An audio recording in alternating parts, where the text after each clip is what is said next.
Horseradish dip. Something that's pretty typical whenever you're doing an Easter, if you're Orthodox, like Egyptian, Greek, especially Ukrainian, most of Eastern Europe. You could do one of these things. Surprisingly easy to prepare. The tricky part is getting your horseradish, and we're going to learn how to do this today on the Wandering Yuki Cheese Café. So stick around, everyone. And spoiler alert, it's strong stuff.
Well, good evening everyone. This is the Wandering Yuki here, coming with another edition of the Wandering Yuki Cheese Café. So looking back at my last few episodes, I noticed that it's been a little while since I've done an actual legit cooking video from start to finish. And I was thinking, what else could I present? Well, as I'm recording this, it's on a Monday and it's the day after Orthodox Easter. So you know my background. I'm Ukrainian. Our Easter actually falls on a different day compared to Roman Catholic Easter. Well, that's not entirely true. Sometimes it's going to be on the same day as a Roman Catholic Easter. Other times it's going to be a month afterwards. Why? Because we follow the Julian calendar in Ukraine. I'm a Ukrainian Catholic.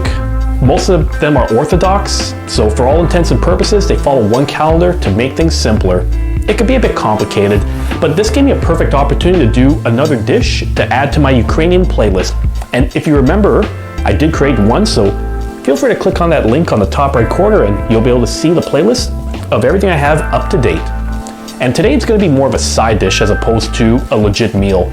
We're going to be preparing some horseradish today. It could be quick, easy, it could be a little bit strong and smelly, but it's definitely worthwhile if you want to clear yourself up after a cold. So let's jump in right to this. Oh, and before we do get in, I suggest you hit that subscribe button below because I'm always doing these new videos, and if you subscribe, you're going to get a notification that something had just been uploaded. Now on that note, let's jump right in. So I guess let's get the elephant out of the room first. You're probably thinking to yourself, what exactly is horseradish? It's simple enough. If you're using cartoon logic, you just go get yourself a pile of radish from the fruit store, and then you find a horse somewhere, like maybe on the fields, combine them together, and eventually you get the final result. Nah, I'm just kidding ya. Like I said, I'm using cartoon logic. I don't know which cartoon I saw that in before. Nevertheless, horseradish is actually this vegetable here.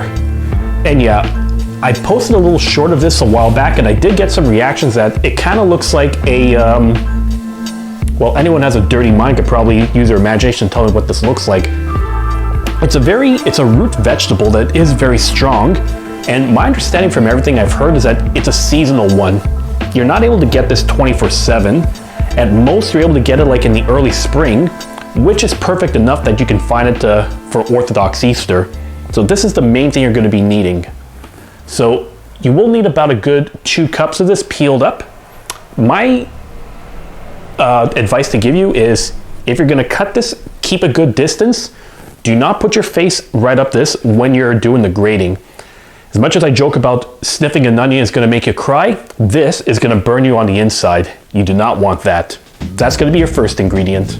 Obviously, the first thing you're going to want to do is clean this off, because if it's been picked up directly from the dirt, you will have some remaining dirt here. So you just want to have something clean before you do any peeling. All right, all washed. Time to get this all patted dry.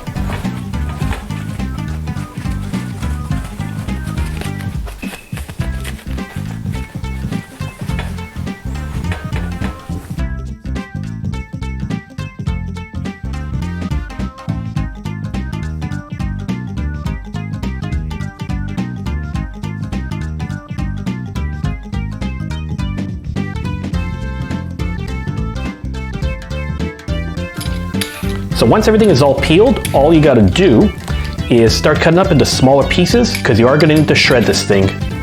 It's completely white. So as luck would have it, seemed to have dropped that blade and then it kind of broke apart and fell apart. You'll have to look for it some other time, but nevertheless, we'll get to the next step, which is gonna be shredding up your horseradish. And to do that, I'm gonna be using a food processor to get it done. Now, there's one attachment that usually comes with these things that I've never actually used in my life before. I've used the regular blade, I've used the dough blade for pizza countless times, to the point where I feel like this could be the Water Yuki Pizza Cafe with the amount of pizza I make. But what they'll also get is a little blade like this that you can just put on the top of your food processor. And this thing is designed for shredding up vegetables to your liking. Now, how does this work? Well, take a look. You just load it up at the top here, close the lid up top, and then you will put all your vegetables through this portion over here, and then this is gonna press it down so that you're gonna be compressing the vegetables into the blade to be able to get it done properly. So I'm gonna do that with my horseradish. Okay, let's see if I can do this for the camera. Perfect. So slicing knife to cut through here, and I'm gonna cut this up into smaller pieces like this. So do it this way, or use a tip and throw it into the food processor.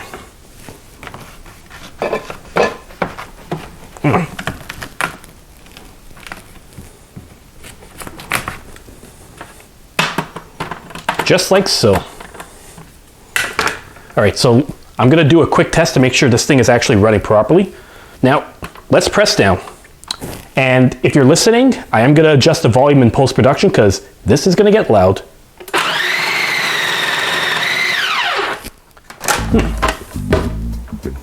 Well, that's shredded up. Got some stuck here, but at least I know this works. So keep going with that. Okay, then once more.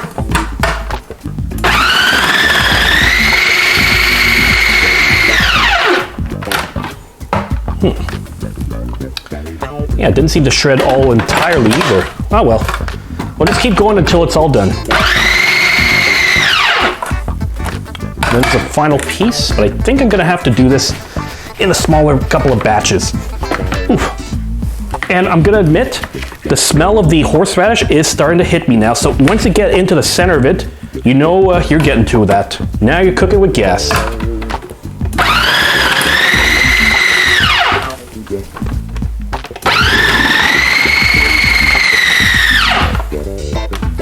All right. Yeah, I got some other pieces here that got trapped, but that's looking okay so far. And once again, just as a reminder, do not, I repeat, do not put your face into here because I'm actually starting to get a whiff of this more. I would not recommend it at all.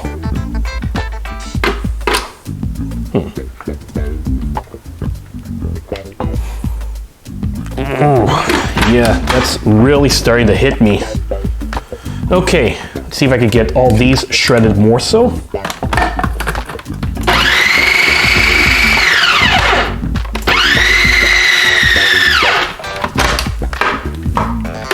That seems to be as good as it's gonna get, so let's measure this up. So it kind of looks like this. If you're gonna be paying attention to the texture and the look, it kind of resembles some shredded cheese. I feel like it should be a little bit more finely shredded, so I think I'm gonna do something else with this. I'm gonna empty this out into a large mixing bowl, and then I'm gonna add another blade to kind of shred up even further, because I feel like this should be a bit more fine. In this case, I'm gonna be using the regular blade that comes with the food processor. And you might recall I used this back when I did my stuffing for the Christmas episode. And in fact, you can always click on the link on the top right corner right there, and then you'll be able to see me do that again. Stuffing, garlic bread, some mashed potatoes, basic but beautiful. Now, I'm gonna put this all in here and get it, like I said, shredded a little bit more fine. And I'm gonna guess that if I'm gonna do that, I may as well just put all these scraps in here too. Get it really cut up.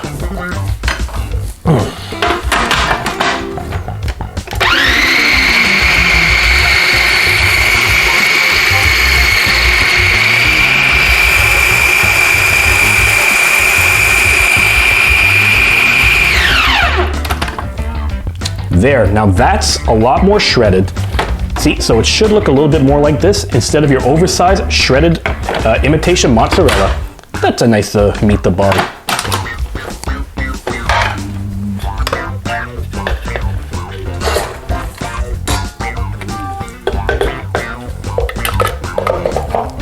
And then we're going to keep this aside for later.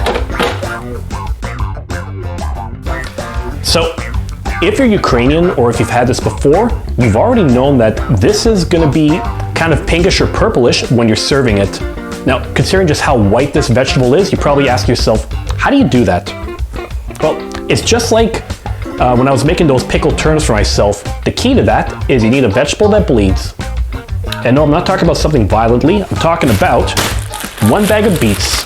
You're gonna need that. Oh yeah, just like that Halloween episode where I was decked out as a vampire and I was making beet soup as well. And as a matter of fact, if you want to see that too, then click on the link on the top right corner too, and you'll revisit those old memories. So what you need to do then, you're just gonna have to cut off the ends, peel this, boil it, let it cool, and then you can start shredding that. Depending on who you ask though, you could also just cut off the ends, boil it, and then the skin's gonna be able to come off easily. But it all depends on your preferences for cooking this. For the purposes of this video, I'm just gonna be peeling it to make it easier on myself. Now where's that damn blade that I dropped? Ugh.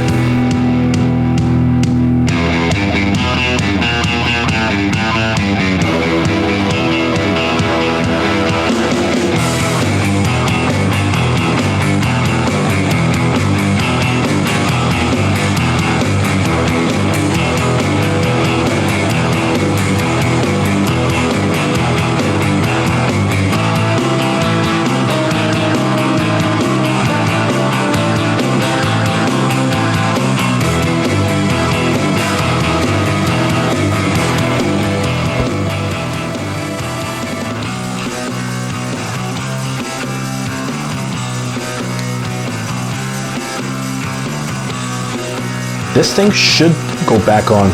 I don't know how this thing snapped off in half. Anyways, I guess it's not the worst thing that happened because it is a fixable thing. And you just want to be careful because when you're putting it back on, you don't want to make any contact with this blade. It is sharp after all. So just like put your fingers here.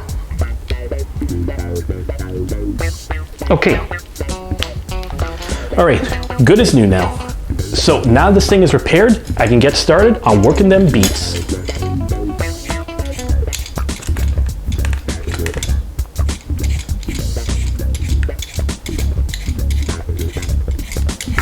Once it's peeled, cut off your ends, like so, and then you're gonna put it into a large pot, and then you keep repeating until all your beets are prepared. Oh yeah, almost forgot to. If you're gonna be preparing your beets, you're probably gonna need like maybe a good 1 pound worth of these, but don't be stingy on it. If you feel like you need 1.5 pounds or 2, do it. Because the thing about this is that when you have the beets mixed in with the horseradish, it is gonna take a lot of the bite away from that. So that's your key. If you like it strong, use 1 pound. If you wanna make it a little bit more mild for someone who's never had this before, do a bit more. Better safe than sorry.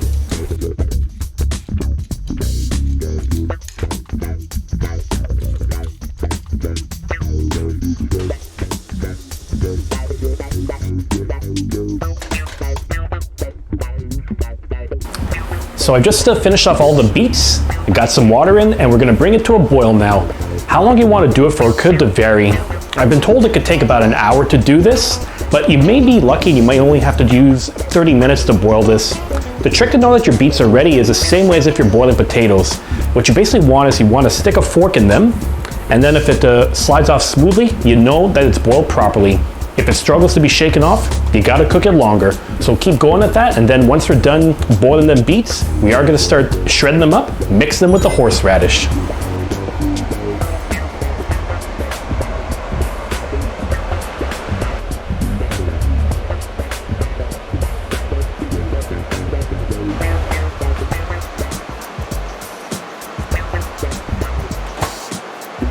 It's been about a good 3 minutes since these beets have started to boil, so I'm just gonna keep it closed up, put it to medium-high heat to cook, and then we're good to go. The good news is that, unlike when I've been doing my potatoes in the past, like when I did pierogies, when I did mashed potatoes, I'm not filling everything to the top. so I don't have to worry about any spillage at all and looking like a fool. Yeah, something like that. Amusing, but man, I look like a jackass. So, like I said, I made a judgment call. I'm doing 2 pounds of beets instead of 1 pound. And hats off to Irene in the comments section who pointed this out to me.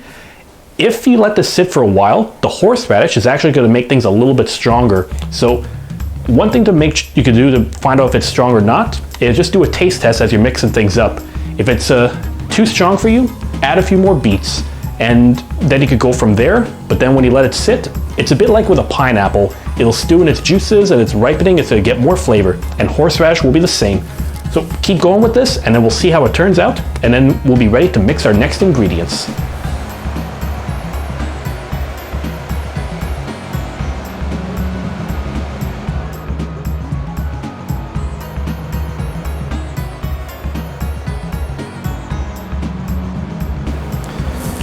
Okay, I think I got a good 10 more minutes minimum to check this out, and then we'll find out if those beets are pokeable enough. Obviously though, this is not enough for a meal. I do need to have some nourishment while I'm waiting for this. So I whipped up a basic recipe I enjoy doing from time to time, which is just making some noodles, sauteing a little bit of oil, cracking open an egg, and then throwing some cheese on there. Sometimes I'll do it with clove of garlic, but in this case, I just use a flavored garlic. Not flavored garlic, I use a flavored oil with a basil flavor. It's pretty tasty stuff. Among my friends, I like to call this a ghetto carbonara because it's close to what you would do if you're doing the real thing. Very funny. So if that achievement is supposed to be ghetto superstar, then call me old dirty bastard.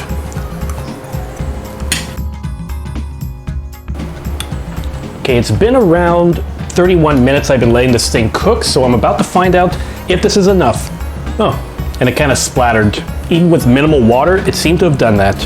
So I'm just gonna remove the lid quickly, and I'm just gonna poke with a fork. Yep, okay. So this gives you an idea that it was sliding off eventually, so it is getting there, but just to be safe, I'm gonna give this another, let's say 15 minutes. I'm also noticing that there's a minimal water left in here, so it's kind of all evaporated. So I'm just gonna correct this. I don't know if this is a proper technique, but I honestly don't care. I'm taking like maybe another, let's say 2 cups of water, and I'm just gonna add this in here to kind of refill it. Let's just do 1 more for good luck. So an extra 3 cups of water. And with this should be enough to let it get cooking once more. And then hopefully it's gonna soften up enough that it's gonna fall off the fork. So like I said, 15 more minutes. So maybe at around 6:10, it'll be ready.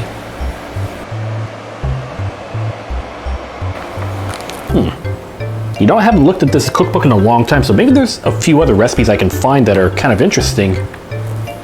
Man, I forgot just how many cake recipes are in here. What have we got?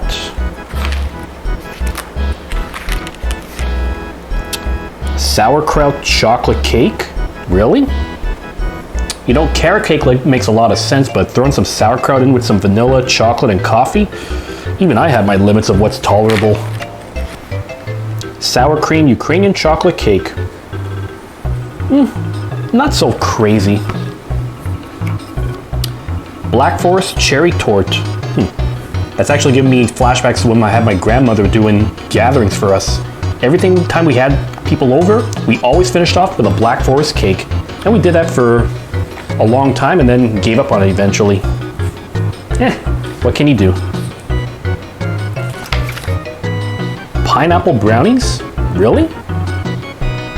Now what's this? Mary's Light brownies. What's so special about Mary's brownies compared to standard issue brownies? Are they supposed to be holy? Are they supposed to be, well, I don't know, patented? And there was one I saw, like an orange chocolate cake or orange cake with chocolate chips. Sounds unusual, but if you can get chocolate oranges at Christmas time, then this is like, you know, not out of the ordinary.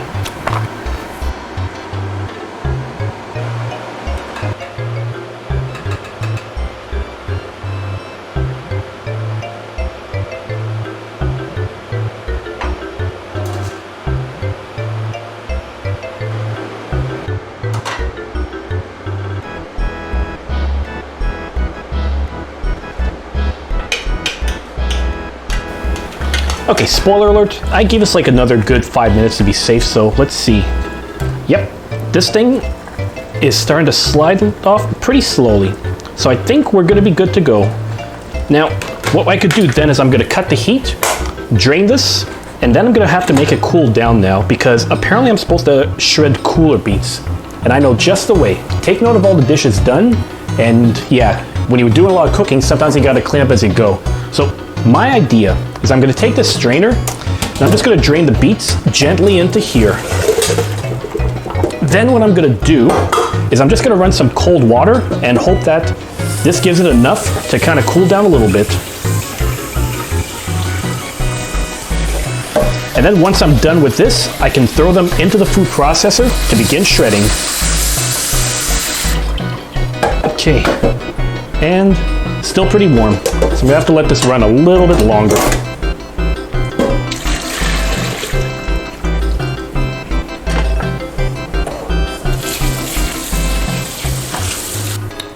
Food processor is all set into place. Now, there's one thing I probably should have pointed out before is that you have two sides here. A shredding side, which is going to shred your vegetables, and then this side, which is basically going to cut them up into smaller pieces. For the horseradish, I might have done the wrong side, but I think it's all good, because if I screwed up, the extra blade in there has probably helped me get the job done. So what I'll do is I'll just put in a few beets, and then do a taste run to make sure this is going to work. I think I'll pulse this.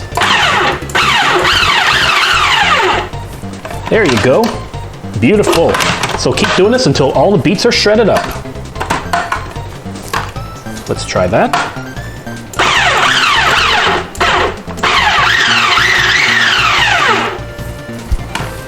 And I'm on my last batch of beets as we speak.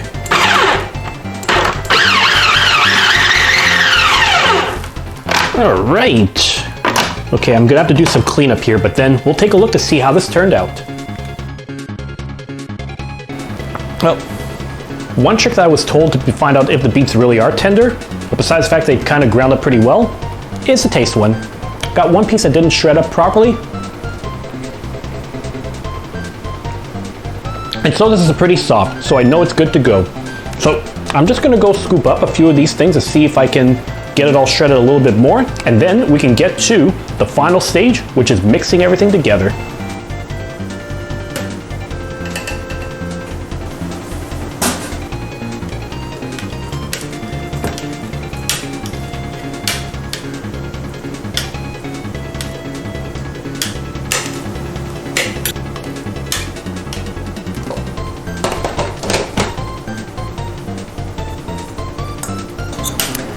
I've got about a good 1 pound of shredded beets in this giant bowl here, and it's going to be time to start combining everything together.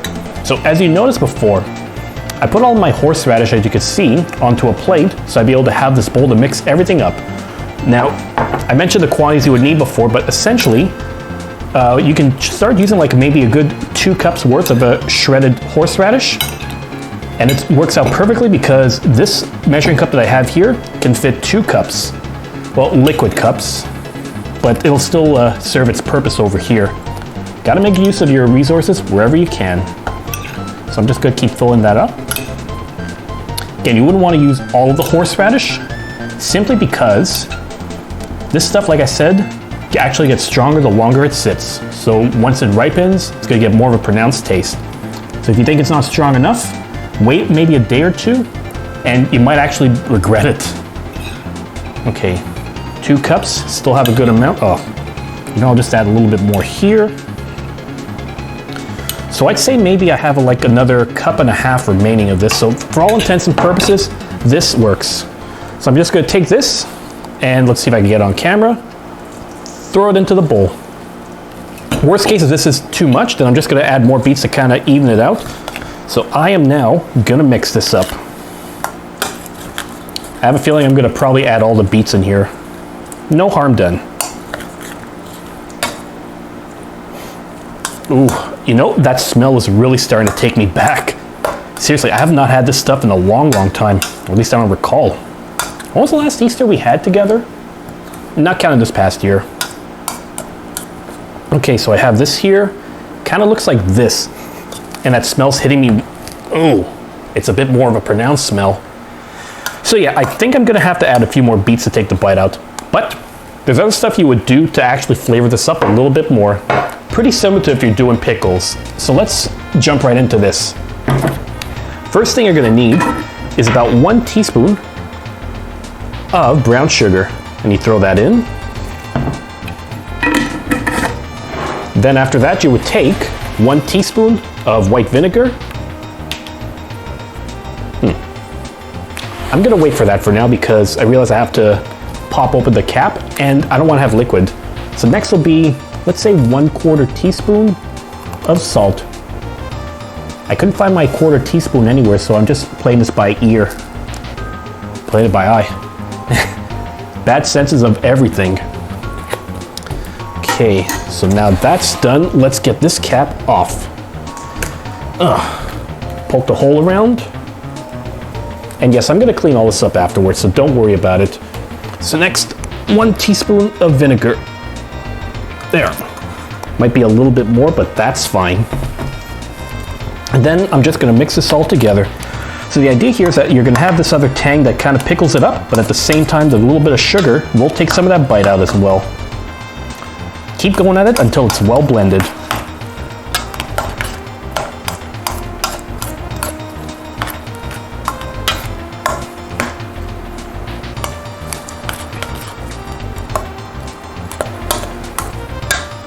This is all mixed in well, so now the only way to know if you're doing this properly is if you do a taste test. So this is probably what I'm gonna do. Take the fork that I used to poke some holes in it, and I'll find out what this is like. I'm really praying that I don't regret this.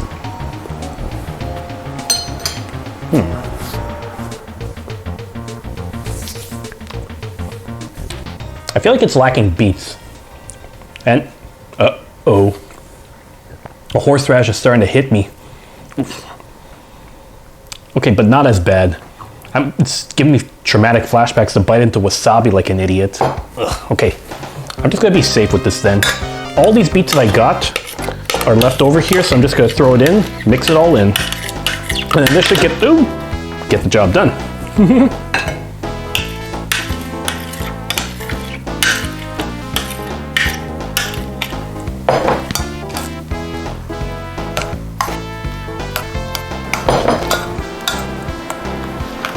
Okay, so I put the remaining beets in here to try to take some more bite out of this. This is a little bit stronger than I expected it to be. So it kind of looks a bit like this. And once again, it'll get stronger as it sits in the fridge, and maybe the beets will get a little bit juicier. I mean, for what it is, it's pretty good. It's the first time I made it, kind of satisfied. I just kind of wish that I shredded up the horseradish instead of grounding it into pieces, but hey, for a first time, you didn't know what they were doing, still serviceable.